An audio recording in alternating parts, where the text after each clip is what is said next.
somebody at the White House leaked to the New York Times that the president was seething about all this. They found that necessary.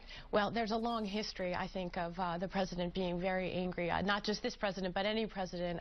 You know, that's the kind of story that you see when you're worried that the narrative is getting away from you. You know, and I think they're very eager right before the midterm election. And let's be honest, I think that the political timing here really is affecting what Washington's response. And that's in reference to Ebola, believe it or not. Joining us now is our friend Roger Simon, CEO Emeritus and founder of PJ Media. Hello, Roger. How are you doing, Steve? I'm doing well. Great piece. Could it possibly get any worse for Obama and for us? Yeah. Well, it's a good question. Yeah, you know, there could be nuclear war. They could be right, and global warming could set in tomorrow. Of course, it won't.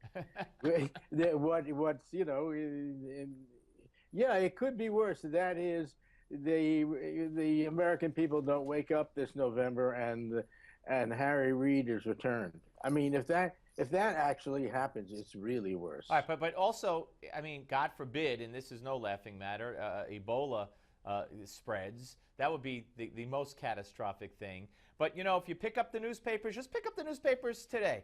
The good news for the police officer in Ferguson, because in your piece you write about race relations in this country taking a backwards turn under Obama. I mean, it appears that the Justice Department has no basis for civil rights violations, if you listen to the New York Times piece over the weekend, and that, you know, this cop really felt his life was in danger. He may not even be indicted, so we may have not seen anything yet when it comes to rioting and unrest in Ferguson.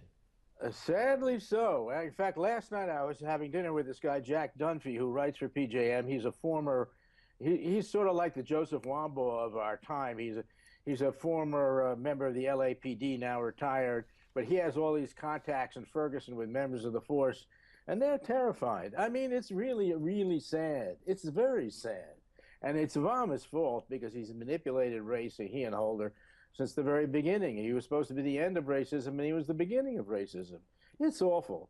Yeah, I would recommend to your watchers or viewers, I'm about 2/3 of the way through Jason Riley's book, Stop Helping Us. Yes. You know, the editor of the Wall Street Journal. Yes, African-American. Joe, we've had him up here several times. Yeah, it's a great book. Fantastic guy. But you know what's interesting in the book is his personal story.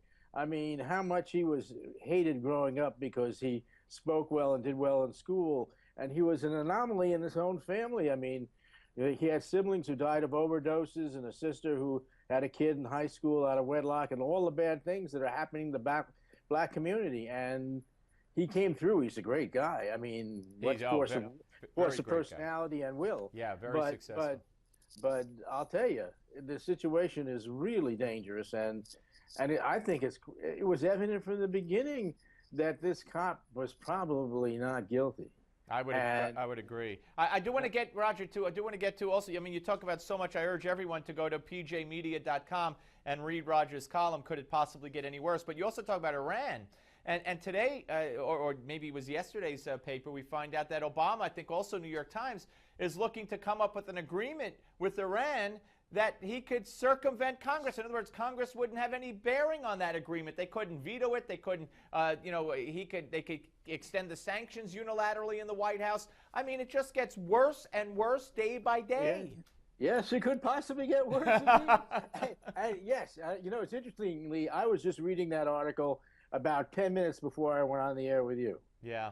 And I was thinking, you know, I was trying to connect with lawyers and so forth, because if there is an impeachable offense that Obama has done, this to me is unbelievably close to that. How about this one? If it happens. If it happens. How about this one? There's a report that up to 34 million blank green cards and work permits are to be ordered ahead of Obama's amnesty executive order. But no voter ID. No, well, no voter ID, but right. And well, at least the Supreme Court gave us good news over the weekend and upheld the Texas voter ID. That's something good. Yeah. No, we're in a crunch time in America. That's what it is. It is. I mean, and we're going to find out a lot in the next year or two. And as you said, But remember this, it's not all bad. At least Valerie Jarrett isn't running for president in 2016. Or is she? What do you mean by or is she? Oh, I was just being cynical. But, you know, apropos of Valerie Jarrett, another amazing piece of news today is, you know, she just went for an operation. She had some back problem, and she went home to Chicago to, I guess, her doctor of choice. She could keep her doctor. There you go. Now, but here's the Roger, I can't. I got to go. I'm up against the clock. We'll do it next time. Thank you. Okay. Roger Simon, ladies and gentlemen, PJ Media. We'll be back with the editor-in-chief of the Catholic Thing right after this. But, hey, the Revolutionary War unofficially ended when British General Charles Cornwallis surrendered to French and American forces back in 1781. Let's look at this hour. Exactly 6 years and 6 months after the first shots of the Revolutionary War were fired at Lexington and Concord, General George Washington had spent most of the war evading fixed battles against the superior armed British forces. But Providence intervened. Lieutenant General Lord Cornwallis, commander of British forces in Virginia and second in command of all British forces in the American colonies, had moved into a trap, setting up camp in Yorktown. Located on a peninsula and facing the York River, on another. On October 6th, Washington's army, now reinforced with 5,500 French troops, were making preparations for their planned assault on the 9th. At the 6th, denying them much-needed food and ammunition.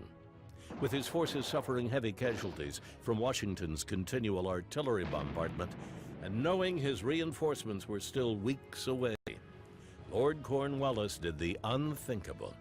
He surrendered his forces to what had been called a band of rabble, effectively ending America's war for independence. The date was the 19th of October, 1781.